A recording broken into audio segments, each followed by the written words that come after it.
Tama siya.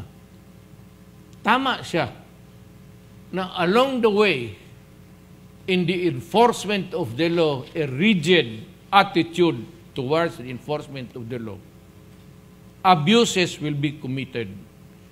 Ngayon sabihin ko, I'll go further. Not only abuses, sometimes killing. Unnecessarily. Or even an innocent person. Along the way, collateral damage, marami yan. But those were never intended, I am sure, by the law enforcement agency. Wala naman ako nakitang gago dito na pulis sa Pilipinas na pag-aresto ng tao maggamit ng brrrr. Mayroon yan collateral damage. In a shootout inside the house of the suspect. Sometimes the innocent members of the family gets it. Pero abuses, marami. Kasi high-handed talaga ang enforcement. Ito po ang sabi niya po sa Amerika, no? In my view, what had happened in the previous administration is that we focus very much on enforcement. And because of that, it could be said that there are abuses by certain elements in the government that has caused some concern in many quarters about human rights situation in the Philippines. Your reaction, Mayor? Yes, that was attributed, allegedly made by the President.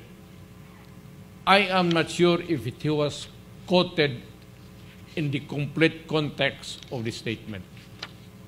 I am sure that it was not intended to criticize me because he knows how hard it is to be president. He's facing the serious problem right now. Pero, you know, what am I supposed to do? I cannot be a libertarian. I can only be stoic, human being dedicated to enforce the law because you are the implementors, you are the enforcers. Congress passes the law. Hanggang dyan lang yan. Ang Supreme Court and all the courts under, they interpreted the law. Pero ang mga executive officials, president, governors, mayors, they enforce the law together with the policeman. So, sagasabi ko ng ganito, any complex problem of society, yung sabi na, so that is yung statement na, no, I do not think that it was the way it is being presented by other people, parang to create, I am sure that if you read the context of the President's speech, which I had already, napigang ko na, he was, tama siya. Tama siya na along the way, in the enforcement of the law, a rigid attitude towards the enforcement of the law, abuses will be committed. Ngayon sabihin ko, I'll go further. Not only abuses, sometimes killing. Unnecessarily. Or even an innocent person. Along the way, collateral damage, marami yan. But those were never intended, I am sure, by the law enforcement agency. Wala naman ako nakitang gago dito na pulis sa Pilipinas na pag-aresto ng tao maggamit ng brrrr. Mayroon yan collateral damage. In a shootout inside the house of the suspect. Sometimes the innocent members of the family gets it. Pero abuses, marami. Kasi high-handed talaga ang enforcement. Alam mo ito isa, Haryo. Ikaw, abogado ka man. Pareho tayo. Itong pulis, maraming problema. Ito buhay ng pulis, ha? Ito, they go out.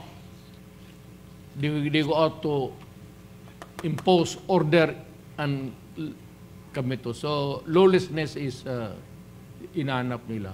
Ano yung mali? Those are the violations of law that they focused on. Ito minsan, lasing. Pag inaresto ng pulis. Kasi fiscal ako I was a prosecutor. And a lawyer for a long time. I was practicing, then I became a prosecutor. Itong mga pulis, pati bata, hulihin mo. Itong lasing na ito, walang pulis-pulis, ayaw kong sumama sa inyo. E di talagang hatakin ka ng pulis, kung hindi gagagunin ka. So kinabukasan, matamaan ka, masuntok ka ng pulis, how do you enforce the law? Kung hindi mo pwedeng kurutin, matakot ka na masaktan dito kasi makakaroon ka ng kaso. So what's the point in empowering somebody if you do not give him enough leeway? Because, abogado tayo, the obligation of the police in dealing with criminals is when you are violating a law, ang police would go to you and arrest you. And if you resist the arrest, the police will have to overcome the resistance and drag you to the police station. Either hataking kanya ng buhay o patay. Yan ang problema na hindi nakikita ng publiko. So sometimes yung nakuha nila, lumalaban, lasing. Kinabukasan, pagdating ng asawa, abogado, wala na. Medical certificate. Pag-file doon sa, pag makita ng human rights, bugbog, wala, nagbarbar lang. Ganun lang, madali sabihin yan. Bata, curfew, hawakan mo ang bata. Yung magkisi-kisi yan, ganun. So hawakan ng pulis yan, magkaroon talaga ng hematoma or minsan trauma. Talaga kung parang mga lasing, mga laban. Pag nakita yan ng punta sa human rights, healing time is serious injury or less serious. Kaso na. Ang pulis pag nagkakaso, the day yung violators idemanda, in order to gain a leverage against the police, idemanda nila yung police para magkaroon ng kaso. Kaya yung mga police takot sa kaso, kaya ayaw magtrabaho. Pag walang backup, hindi mo sinabi, sige, magtrabaho ka, ako ang bahala. In the performance of duty, go ahead even to kill a person. I will protect you. That is what I did when I was the commander-in-chief, being president and the head of the police all over. Sinabi ko sa kanila, in the performance of duty, go ahead, do your duty. Alam mo yung police, before you become a police, you have to study for 2 years. Basic yan, hindi ka matatanggap. And if you want to be an officer, you go to the PNP Academy, Philippine National Police Academy. Before, it was the PNA only. Ngayon, what is the difference now? I cannot comment publicly. But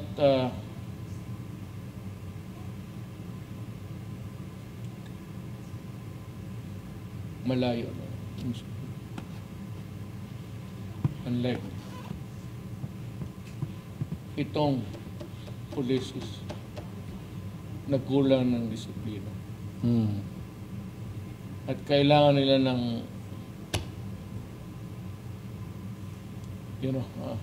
it's a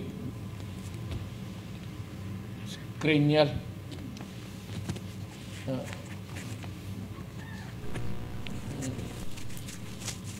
ano talaga. Pag na-file ang kaso sa police, alam mo anong mangyari? Alam mo, Hari, kung anong mangyari? The day the case is filed in court, abogado may pareho tayo. Pag nasuspend ang police, wala na ang pagkain sa bahay. The food stops